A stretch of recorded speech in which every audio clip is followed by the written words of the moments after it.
La última prueba de fe. Dios ha trazado una línea y cada cristiano se para ante ella. Nuestro Dios es amoroso y muy paciente, pero no permitirá que su pueblo more en incredulidad.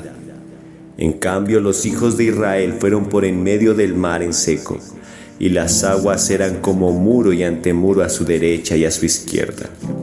Al soplo de tu aliento se amontonaron las aguas, se juntaron las corrientes como en un montón.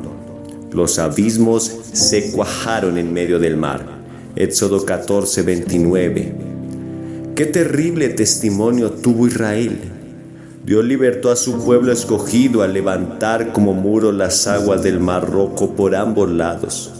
Los israelitas atravesaron sin peligro, pero el poderoso ejército egipcio fue destruido cuando las olas regresaron abajo estrepitosamente. Se produjo en Israel el más grande regocijo por lo que el Señor había hecho. El pueblo danzó y cantó y exclamó: el Señor es nuestra fortaleza, el Señor es un guerrero. Con la grandeza de tu poder has derribado a los que se levantaron contra ti. ¿Quién como tú, Señor, entre los dioses? ¿Quién como tú, magnífico en santidad, terrible en maravillas, hazañas, hacedor de prodigios?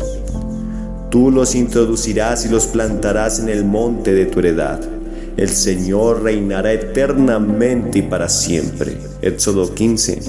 Sin embargo, vemos a estos israelitas 3 días más tarde, refunfuñando contra el Señor, que los había libertado. Cuando en el desierto no encontraron agua, murmuraron: ¿qué vamos a beber? Un mero 72 horas después del gran milagro estuvieron cuestionando la misma presencia de Dios entre ellos. El salmista escribe: nuestros padres en Egipto no entendieron tus maravillas, no se acordaron de la muchedumbre de tus misericordias, sino que se rebelaron junto al mar, el Mar Rojo. Salmo 106:7. En esencia, él está diciendo: ¿puede usted imaginar tamaña incredulidad? Cuestionaron a Dios en el mismo sitio de su liberación, el Mar Rojo. Habían sido testigos de uno de los más asombrosos milagros en toda la historia. Habían cantado alabanzas a Dios. No obstante, 3 días más tarde, cuando fue probada su fe, clamaron: ¿dónde está nuestro Dios? ¿Está Él con nosotros o no? Cubrieron las aguas a tus enemigos, no quedó ni uno de ellos. Entonces creyeron a sus palabras y cantaron su alabanza. Bien pronto olvidaron sus obras, no esperaron su consejo. Se entregaron a un deseo desordenado en el desierto y tentaron a Dios en la soledad. Él les dio lo que pidieron, pero envió mortandad sobre ellos. Salmo 106, verso 11 y 15. A pesar de todas sus murmuraciones, el Señor milagrosamente les envió maná para comer. Les hizo llover codornices desde el cielo para proveerles de carne. La Escritura dice que comieron hasta que se les salió por las narices. Sin embargo, cuando llegaron a Refidim, una vez más no había agua.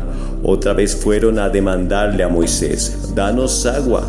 Y le amenazaron de apedrearlo. Entonces Moisés golpeó una roca y Dios produjo un río de agua. Abrió la peña y fluyeron aguas, corrieron por los sequedales como un río. Salmo 105:41. Note el siguiente versículo: porque Dios se acordó de su santa palabra, dada a Abraham su siervo. Salmo 106, verso 42. El Señor fue fiel a su palabra. Él una vez más proveyó milagrosamente para su pueblo. Esto fue allí, en Refidim, donde Israel expresó su infame acusación: ¿está Dios con nosotros o no? La Biblia deja en claro que todas estas pruebas fueron arregladas por Dios. Él fue quien permitió a los israelitas tener hambre y sed, y Él los introdujo en una horrenda prueba para un propósito específico, para prepararlos para que confiaran en su palabra. ¿Por qué? Él estaba a punto de conducirlos a una tierra donde necesitarían absoluta confianza en sus promesas. Cuando leo este pasaje me pregunto cuántos cristianos han experimentado la liberación de Dios solo para ser llevados rápidamente a un lugar de pruebas severas.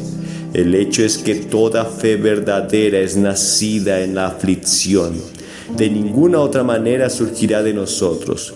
Cuando estamos en medio de una prueba y nos volvemos a la palabra de Dios, eligiendo vivir o morir por sus promesas a nosotros, el resultado es fe. Ciertamente, así es como crece la fe, de prueba en prueba, hasta que el Señor tiene un pueblo cuyo testimonio es: nuestro Dios es fiel. Pero si perdemos nuestra fe en prueba tras prueba, si seguimos murmurando y quejándonos acerca de nuestras circunstancias, perdemos nuestro testimonio. Dejamos escapar el mismo propósito que Dios ha llamado y escogido para cambiarnos. Más tarde, cuando Israel vino a Cades, el río del Jordán estaba a las miras de la tierra prometida. Dios les dijo que era el momento de ir y poseer la tierra. Ellos escogieron enviar 12 espías a Canaán para verificar de antemano. El pueblo no lo sabía, pero la paciencia de Dios con ellos se estaba agotando. Él ya les había prometido que iría delante de ellos. Les había declarado que ningún enemigo podría pararse frente a ellos y que Él pelearía sus batallas. Les había asegurado que destruiría todas sus fortalezas a objeto de introducirlos en la tierra y hacerlos victoriosos sobre todos sus enemigos. En 10 ocasiones el Señor había traído a Israel un lugar de prueba. En las 10 ocasiones les había sacado milagrosamente. No obstante, todas las veces Israel falló en su fe. Ahora estaban enfrentando una prueba final. Dios sabía que el pueblo estaba en incredulidad, despojados de la fe.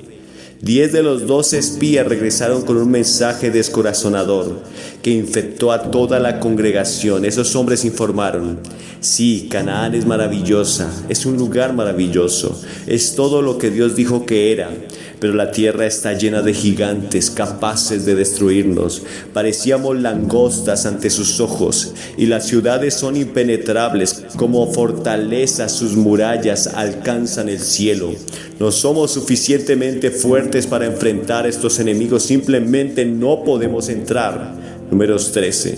Recuerde, ya Dios había dado la orden de ir adelante y poseer la tierra. Sin embargo, ¿cuál fue el efecto del informe de los espías? Entonces toda la congregación gritó y dio voces, y el pueblo lloró aquella noche. Números 14:1. El pueblo hizo caso a los espías malos en vez de confiar en la palabra que Dios había hablado, y pasaron toda la noche restregándose las manos y deseando la muerte. Una vez más exclamaron: ¿por qué debemos seguir? Dios nos ha engañado. Josué y Caleb habían estado entre esa tropa de espías y objetaron el informe. Ellos hablaron en fe. El Señor dijo que nos había dado la tierra. No debemos caer en miedo ni rebelión contra su palabra. Podemos vencer. La protección de nuestros enemigos se ha ido. El Señor los ha desmantelado y su presencia está con nosotros. Vamos adelante.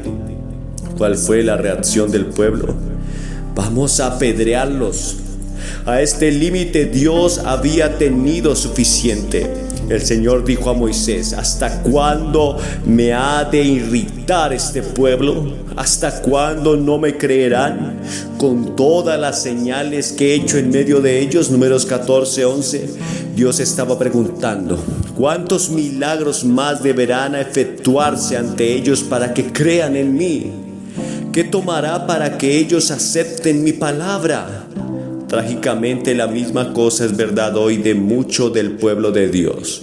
Vivimos en un tiempo en que la palabra está al alcance de más personas que nunca antes, cuando el evangelio puede ser oído a través de medios masivos, más que en cualquier otra hora de la historia.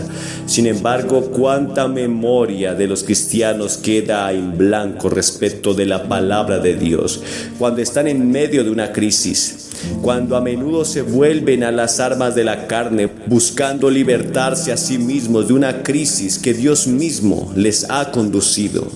La incredulidad de Israel abortó el propósito eterno de Dios para su futuro. Moisés dijo: ellos son hijos infieles, Deuteronomio 32:20. Ahora el Señor estaba dispuesto a desecharlos y destruirlos. Cuando Moisés intercedió, Dios declaró: yo lo he perdonado conforme a tu dicho. Ninguno de los que vieron mi gloria y las señales que he hecho en Egipto y en el desierto, y no han oído mi voz, verá la tierra que juré dar a sus padres. No, ninguno de los que me han irritado la verá. Números 14, 20 al 23. Puedo ver lo que Dios está diciendo aquí. Cada israelita de 20 años de edad o más debería morir en el desierto. En este desierto caerán vuestros cuerpos. Vuestros hijos andarán pastoreando en el desierto 40 años, hasta que vuestros cuerpos sean consumidos en el desierto. Números 14, 29. Dios suspendió su propósito eterno para Israel por otros 38 años, y en esas 4 décadas la iglesia en el desierto consistió de 2 generaciones distintas: aquellos sobre 20 años que no tuvieron visión y los más jóvenes que esperaron en el Señor. Qué poderoso cuadro nos ha dado sobre el inminente peligro de la incredulidad.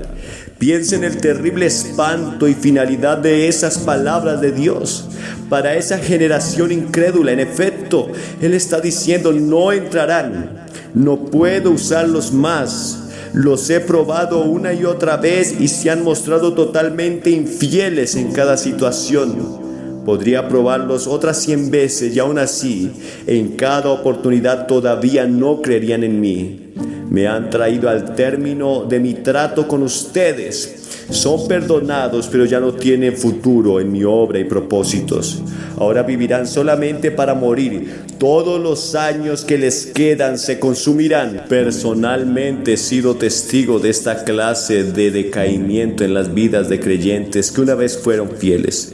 La preciosa esposa de un misionero en África falleció mientras servía al Señor, dejando un afligido esposo y su hija siendo un bebé. El esposo no pudo manejar esta situación. Él dijo: Dios, si esta es la manera como tratas a tus hijos, entonces yo no puedo servirte. Ese hombre dejó su criatura en África con sus amigos y volvió a su país de origen. Murió alcohólico, sin fe. Es simplemente imposible agradar a Dios. Usted puede objetar, pero de cada cosa que está hablando hasta ahora en el Antiguo Testamento vivimos en un día de gracia. Recuerde la palabra de Dios en el libro de Hebreos: y a quienes juró que no entrarían en su reposo, sino a aquellos que desobedecieron. Y vemos que no pudieron entrar a causa de su incredulidad. Mirad, hermanos, que no haya en ninguno de ustedes corazón tan malo de incredulidad que se aparte del Dios vivo. Hebreos 3, 18, 19 y 12. Hebreos advierte a la iglesia del Nuevo Testamento: presten atención al ejemplo de Israel. Si no lo consideran, pueden caer de la misma manera como ellos cayeron. Descenderán hasta llegar a tan maligna incredulidad y volverán sus vidas en un largo y continuo desierto. Considere lo que sucedió a la generación incrédula, quienes fueron devueltos al desierto. Dios les habló claramente desde los líderes a los jueces, a los levitas para abajo, que su mano estaría con ellos. Desde entonces, todo lo que ellos conocerían sería la depresión y amargura de su alma. Ellos no verían su gloria, en cambio empezarían a concentrarse en sus propios problemas y consumidos por sus propios deseos. Eso es exactamente lo que sucede con toda la gente incrédula.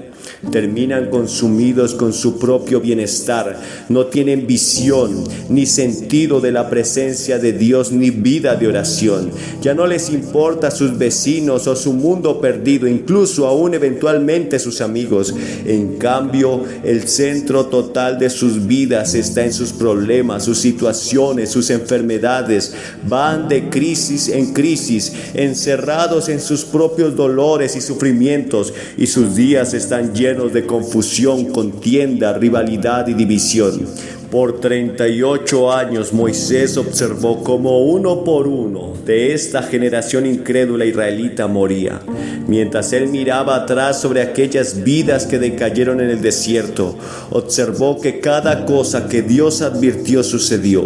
La mano del Señor vino sobre ellos para exterminarlos hasta hacerlos desaparecer del campamento. Asimismo, hoy hay algunos cristianos que están contentos con meramente existir hasta que mueren. No desean arriesgar nada para creer a Dios, para creer o madurar. Rechazan creer en su palabra y se han obstinado en su incredulidad. Ahora solo viven para morir. La incredulidad de Israel comenzó con una pequeña vacilación, la cual aventó una llama que envolvió una congregación completa. Quiero demostrarles dónde la incredulidad de Israel entra con impetuosidad como un fuego. Esto sucede precisamente después que aquellos 10 espías infieles trajeron el informe maligno. El pueblo tuvo temor de culpar a Dios, por lo tanto se culparon a sí mismos. Somos débiles, desvalidos, no tenemos lo que esto demanda. Aquellos enemigos gigantes son demasiado poderosos para nosotros, nos harán pedazos. Lloraron toda la noche. Al día siguiente, cuando salieron de sus tiendas, su actitud fue: nos damos por vencidos, hasta aquí llegamos, no vamos más lejos de aquí. Dios no ha contestado nuestras oraciones, debe haber algo malo en nosotros, el camino es demasiado duro. A veces todos somos culpables de esta misma incredulidad. A menudo cuando enfrentamos alguna u otra lucha, permitimos que el enemigo nos desanime. Somos dominados por una inexplicable soledad y experimentamos un sentido de insuficiencia. Empezamos a convencernos que el Señor no nos oye e irrumpe un clamor en nuestros corazones: Dios, ¿dónde estás tú? Oro, ayuno, estudio la palabra. Todo lo que deseo es caminar en comunión contigo. ¿Por qué no puedo ver dónde estás? Vamos a la cámara secreta de oración, pero no tenemos deseos de orar. Nuestras almas están secas, vacías, exhaustas por las luchas que tenemos, pero no nos atrevemos a acusar al Señor de abandonarnos a nuestra propia condición. Así que nos acercamos a Él, cabizbajos, descorazonados y débiles. Oramos: Señor, yo no te culpo, tú eres bueno y bondadoso para conmigo. Yo sé que soy el problema, te he fallado tanto. Todo lo que Dios oye de nosotros en tales oraciones es cuán improductivos e inútiles somos ante sus ojos. Sin embargo, eso no es humildad. Muy por el contrario, esto es un inmerecido insulto al Padre, quien nos adoptó con un pacto en el que promete amarnos y cuidarnos por toda nuestra vida. Cuando le decimos cuán malos somos, cuán débiles, vacíos e inútiles somos para Él, despreciamos todo lo que Él ha logrado en nosotros. En esencia, le estamos diciendo a Dios: Padre, todos los tratos pasados conmigo, todas las revelaciones que me has dado, toda la dulce comunión que hemos tenido, todo lo que me has dirigido para hablar y testificar a otros ha sido en vano. Todas tus bendiciones y milagros en mi vida no han tenido impacto en mí. ¡Cuán doloroso para Dios! Y todo esto es porque no nos sentimos bien. Permitimos que nuestro desánimo nos convenza que todo el trabajo del amor de Dios, todas sus increíbles obras en nuestras vidas han sido como nada para nosotros. Recuerdo un tiempo de descorazonamiento como este en mi propia vida. Me sentía abatido acerca de mi predicación debido a que pensé que había aplicado muy poco en mi propia vida. Oré: Señor, he predicado a miles de personas, miles de sermones, no obstante, no he retenido mucho de todos ellos. Me siento tan inadecuado. No te estoy acusando de nada, Señor, sé que el problema soy yo. Pero el Espíritu Santo me contestó en muy claros términos: basta de tenerse piedad a sí mismo, levántate, tú eres amado, llamado y elegido, te he bendecido con mi palabra, ahora anda y predícala. No has olvidado nada de lo que has predicado. Cuando necesites alguna cosa te la voy a recordar. El Señor literalmente, pero con amor, me echó de mi cámara de oración. Y Él lo hizo porque la incredulidad debe ser tratada rápidamente. Cada vez que nos desanimemos en nuestra fe, tenemos que disciplinarnos a recordar de dónde Dios nos ha sacado. Tenemos que recordar los milagros que nos ha provisto en nuestros momentos duros y regocijarnos sabiendo que Él está agradado con lo que hemos hecho en nuestras vidas con su palabra. Dos cosas estuvieron sucediendo simultáneamente durante los 38 años de Israel en el desierto.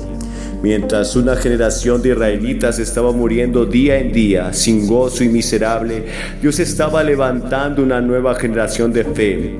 Esta generación más joven vio lo que pasó con sus padres y madres y no desearon vivir de esa manera. Gruñones, vacíos, centralizados en ellos mismos. Ellos no tienen fe, han perdido su mismo propósito para vivir. Los padres de estos jóvenes. Considere lo que dijo Moisés de esta nueva generación, porque el Señor tu Dios te ha bendecido en todas las obras de tus manos. Él sabe que andas por este gran desierto y durante estos 40 años el Señor tu Dios ha estado contigo sin que nada te haya faltado. Deuteronomio 2:7.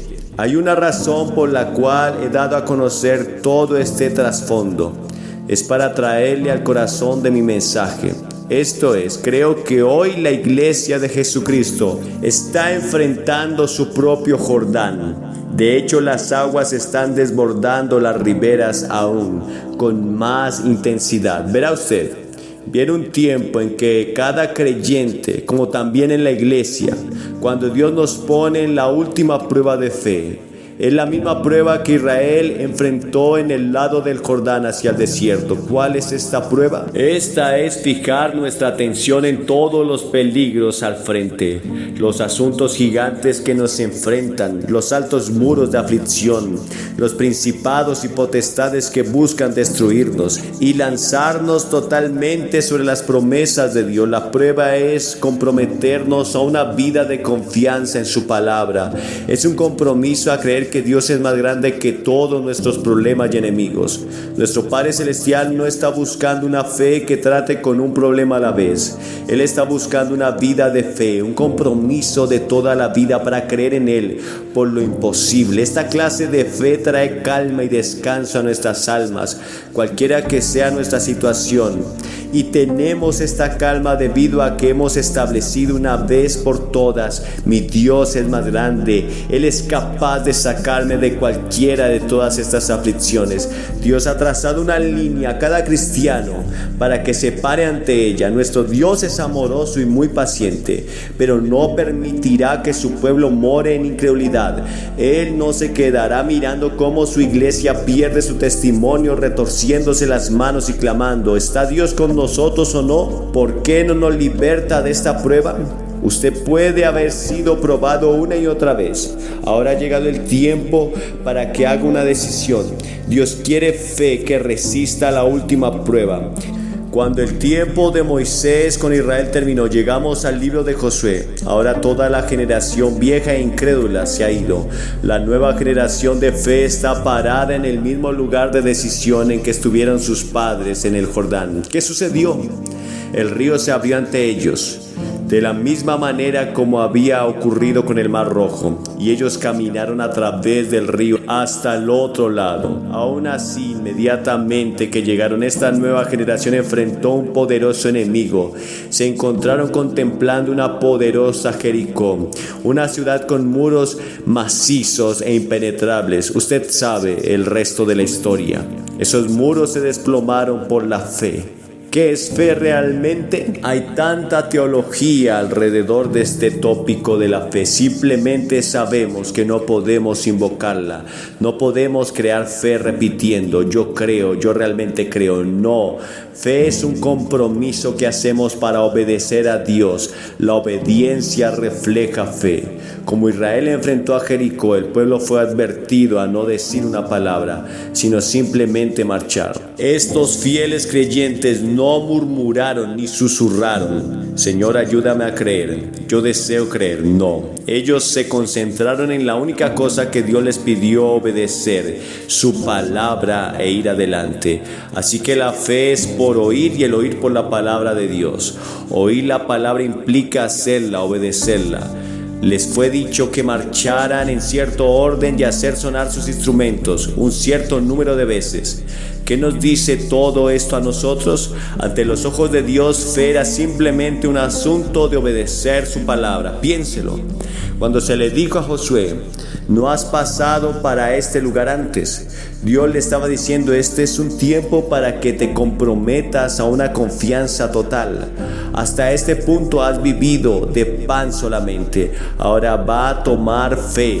No puedes depender de tus sentimientos y habilidades. Tendrás que confiar cada vez en la palabra que yo te diga. Cuando la palabra vino, este fue el mensaje: mira que te mando que te esfuerces y seas muy valiente. No temas ni desmayes, porque el Señor tu Dios estará contigo donde quiera que vayas. Josué 1:9. Amados, eso es fe. Esto significa disponer el corazón para obedecer todo lo que está escrito en su palabra, sin cuestionarla, solamente tomarla y hacer lo que ella nos está diciendo que diga. La Biblia dice: diga el débil, fuerte soy. Hermanos míos, fortaleceos en el Señor y en el poder de su fuerza. Llega un tiempo cuando todos tenemos que decir: Jesús, quiero caminar contigo en fe. Estoy cansado de subir y bajar, de cuestionarte cada vez que las luchas vienen. Has trazado una línea y yo estoy dando un paso sobre la línea. En fe, has prometido pelear la batalla por mí y yo confío en ti. Decido seguirte y seguirte y seguirte. Amén.